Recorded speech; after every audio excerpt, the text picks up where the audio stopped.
नमस्कार, मैं चंदन उपाध्याय आप सभी लोग का बहुत-बहुत स्वागत एवं अभिनंदन करता हूँ आपके अपने यूट्यूब चैनल साइकोलॉजी वाले गुरुजी पे। तो आज से आपके यूट्यूब चैनल पर पीपीएससी या स्टेट पेपर सेकंड साइकोलॉजी का न्यू बैच स्टार्ट हो गया है। वो भी ये बैच बिल्कुल फ्री है, कोई भी इसे जॉइन कर सकता है। बस आप चैनल को सब्सक्राइब कर दीजिए और बेल नोटिफिकेशन को ऑन कर दीजिएगा, जिससे जब भी मैं वीडियो डालूँ तो आपको नोटिफिकेशन पहुँचे। तो ये सिलेबस जो वेबसाइट में आप देखेंगे बीपीएससी के, तो ये इंग्लिश में सिलेबस दिया गया है। मैंने आप लोगों की सुविधा के लिए, कई बच्चे जो है कमेंट कर रहे थे कि सर इसका सिलेबस आप हिंदी में बताइए, तो मैंने इसको हिंदी में जो है ट्रांसलेट किया है अपने से, जिससे कोई मिसप्रिंट भी नहीं है। और जो साइकोलॉजी में इसका हिंदी में अर्थ है, वही मैंने यहाँ पे लिया है। बिल्कुल जो है एकदम शुरू से क्लासेस चलने वाली हैं आपके चैनल पे। आज जो है हम सिलेबस हिंदी में बात करेंगे। आपको इस सिलेबस में 15 यूनिट हैं, 15 यूनिट हम लोग को कवर करना है।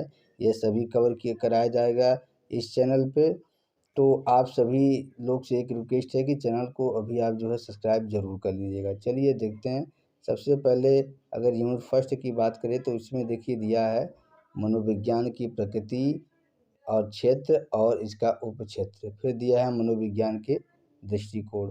देखते जाइए, आप नोट करते जाइएगा। फिर दिया है विधियों में दिया है आत्मनिरीक्षण विधि, अवलोकन विधि, केस अध्ययन विधि, सर्वेक्षण विधि और प्रायोगिक विधि। फिर दिया है प्रत्यक्षण की प्रकृति, प्रत्यक्षण का गेस्टाल्ट सिद्धांत, प्रत्यक्षण के कारक। फिर दिया है गहराई प्रत्यक्षीकरण। फिर दिया है एक ध्रुवी और द्विध्रुवी संकेत। फिर दिया है ध्यान किसे कहते हैं, इसका अर्थ, ध्यान के प्रकार, ध्यान के कारक। यूनिट फर्स्ट में इतना हम लोग को कवर करना है। यूनिट सेकंड की बात करें तो इसमें दिया है सीखना, सीखना का अर्थ, सीखने के प्रकार। फिर सीखने के सिद्धांत में क्लासिकल अनुबंधन सिद्धांत, साधनात्मक या क्रिया प्रसूत अनुबंधन सिद्धांत। फिर अवलोकनात्मक सीखना, अंतर्दृष्टि सिद्धांत, टोलमैन का संज्ञानात्मक सिद्धांत। इतना हम लोग को सिद्धांत पढ़ना है अधिगम का। फिर आगे अगर बात करें तो हम लोग को स्मृति शुरू हो जाएगा। स्मृति की प्रकृति, स्मृति के प्रकार, संवेदना स्मृति, लघुकालीन स्मृति और दीर्घकालीन स्मृति।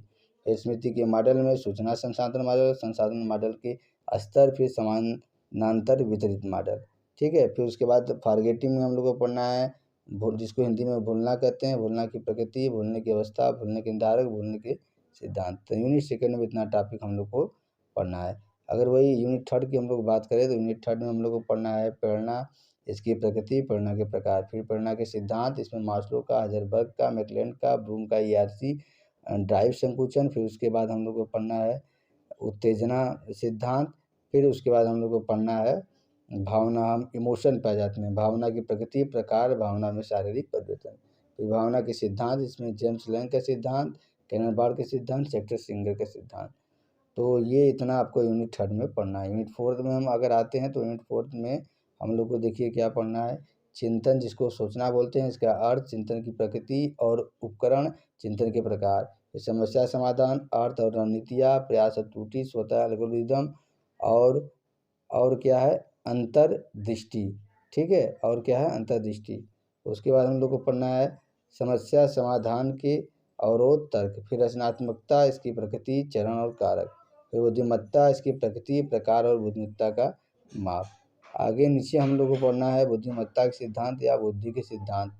तो इसमें बुद्धिमत्ता के सिद्धांत में स्पीयरमैन, थर्स्टन, गार्डनर, गिलफोर्ड और स्टनबर्ग। फिर हम लोग को लास्ट में पढ़ना है भावनात्मक बुद्धिमत्ता क्या होता है।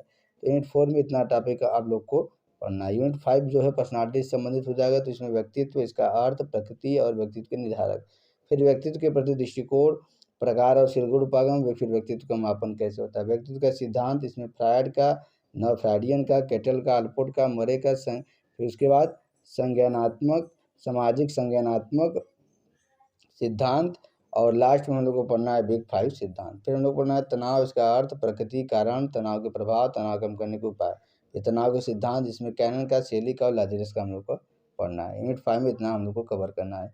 अगर यूनिट सिक्स की बात करें तो हम लोग को मानसिक विकार में चिंता विकार, जियोफोबिया, मनोगतता, बाध्यता विकार, फिर अभिघात जन तनाव विकार, मनोदशा विकार, इसमें उत्साही और अवसादी पढ़ना है, फिर व्यक्तित्व विकार और लास्ट में मनोविकलता। तो यूनिट सिक्स में इतना हम लोग को कवर करना है।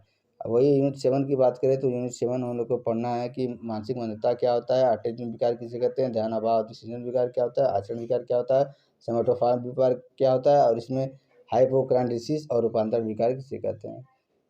तो यूनिट 7 में इतना पढ़ना है। अगर यूनिट 8 की बात करें तो ये न्यूरॉन से संबंधित हो जाएगा। इसमें न्यूरॉन किसे कहते हैं, संरचना, कार्य और प्रकार, न्यूरॉन की विद्युत गतिविधि, विश्राम, श्रेणीबद्ध और क्रियात्मक क्षमता, फिर सिनेप्स और सिनेप्टिक प्रसार और न्यूरोट्रांसमीटर, फिर तंत्रिका तंतु, इसमें केंद्रीय तंतु और पेरिफेरल तंतु, संरचना इसका पढ़ना है, इसका कार्य पढ़ना है। फिर आ जाएंगे नीचे आ जाएंगे तो हम लोग को पढ़ना है लोब्स और इसका कार्य, फ्रंटल, टेम्पोरल, ऑक्सीपिटल और पेरी परिटर, फिर एंडोक्राइन ग्रंथियाँ, इसके प्रकार और कार्य। तो यूनिट 8 में इतना हम लोग को टॉपिक कवर करना है।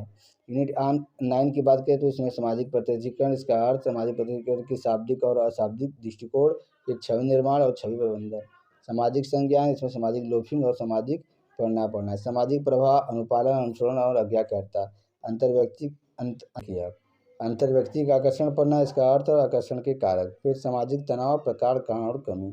तो यूनिट 9 में इतना टॉपिक हम लोग को कवर करना है। यूनिट 10 की बात करें तो इसमें समूह, समूह के प्रकार, समूह का निर्माण और कार्य। और आगे अगर बढ़ें तो आगे बात करते हैं तो देखिए और टॉपिक इसमें इंक्लूड है, जिसमें नेतृत्व क्या है, नेता की प्रकृति, प्रकार और कार्य, पूर्वाग्रह, इसका निर्धारक और कमी, मनोवृत्ति, प्रकृति, घटक, गठन और मनोवृत्ति में परिवर्तन, फिर मनोवृत्ति परिवर्तन का संतुलन सिद्धांत है और संज्ञानात्मक असंवादिता सिद्धांत हम लोग को पढ़ना है। फिर आगे बढ़ते हैं तो मनोवृत्ति का माप आ जाता है। मनोवृत्ति के माप में थर्स्टन और लिकर्ट स्केल्स आप लोग को हम पढ़ाएंगे। फिर पूरा सामाजिक व्यवहार किसे कहते हैं, इसकी प्रकृति और निर्धारक क्या होता है। आगे पढ़ना हम लोग को आक्रामकता, इसकी प्रकृति, कारण और नियंत्रण। यूनिट 10 में इतना टॉपिक पढ़ना है। अगर आप जो है चाहते हैं कि ये स्टेट पेपर सेकंड आपका निकल जाए तो चैनल आप अभी जो है सब्सक्राइब करके बेल नोटिफिकेशन ऑन कर दीजिए, क्योंकि इस पर रेगुलर अब क्लासेस चलने वाली है और मैं आपको गारंटी दे सकता हूँ कि अगर आप मेरा क्लास करते हैं तो आपका स्टेट पेपर सेकंड एकदम आसानी से निकल जाएगा। क्योंकि मुझे 10 साल का अनुभव टीचिंग एक्सपीरियंस है साइकोलॉजी में। मैं पिछले 4 साल से डिग्री कॉलेज में पढ़ा रहा हूँ। तो इसका मुझे एक्सपीरियंस है, जिसका मैं आप लोग को क्या है फ़ायदा देना चाहता हूँ।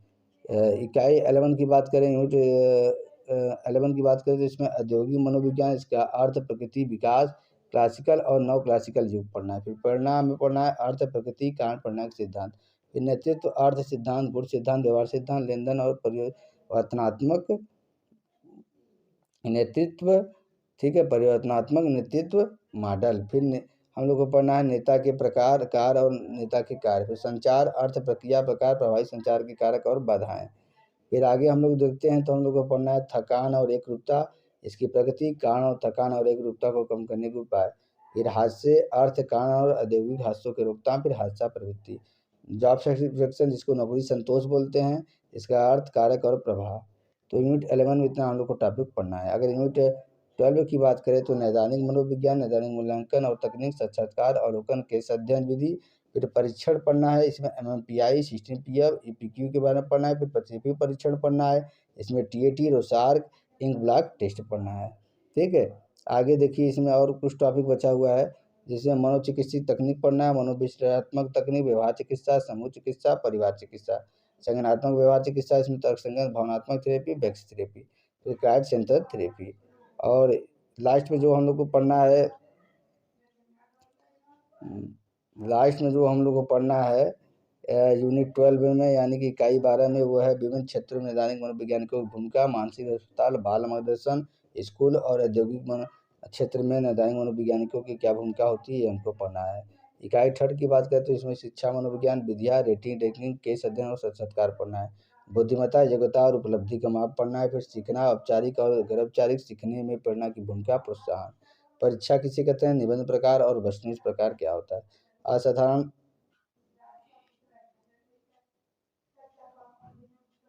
देखिए असाधारण बच्चे, अर्थ, विशेषताएं और प्रकार, फिर शैक्षिक मार्गदर्शन और परामर्श एवं इसका अर्थ, उपयोग और विधियाँ, फिर प्रभावी शिक्षण, विशेषताएं और विधियाँ।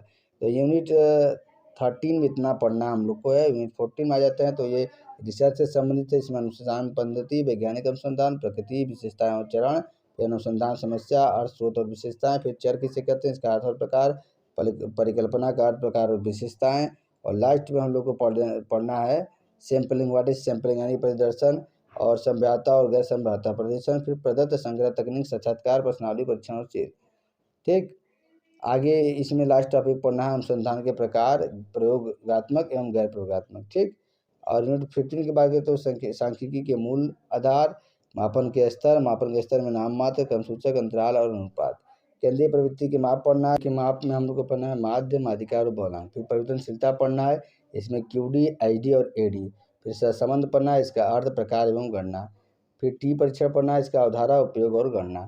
फिर उसके बाद आ जाते हैं हम, इसमें क्या है, गैर संभावना वक्र, इसकी विशेषताएं और अनुप्रयोग। और लास्ट में टॉपिक यूनिट 15 में पढ़ना हम लोग को काई स्क्वायर, ठीक है। तो आपका जो BPSC स्टेट पेपर सेकंड है ना, वो क्या है, यूनिट 15 में, मतलब 15 यूनिट में वो 15 यूनिट में क्या है वो विभक्त है, ठीक है। तो जिसके बारे में मैंने आपको हिंदी में बताया, ये आप जो है नोट कर लीजिएगा, या मैं डिस्क्रिप्शन में इसका लिंक दूंगा, वहाँ से आप निकलवा लीजिएगा।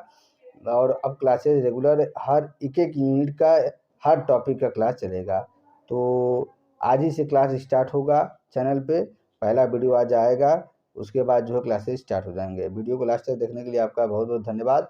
सब्सक्राइब करिए चैनल को नेक्स्ट क्लास के लिए, क्योंकि इस चैनल पर आपको क्या है, स्टेट पेपर सेकंड की पूरी तैयारी एकदम गहनता से परीक्षा के दृष्टिकोण से चलाई जाएगी। वीडियो लास्ट तक देखने के लिए आप सभी का बहुत बहुत धन्यवाद। मिलते हैं नेक्स्ट क्लास में। जय हिंद, जय भारत।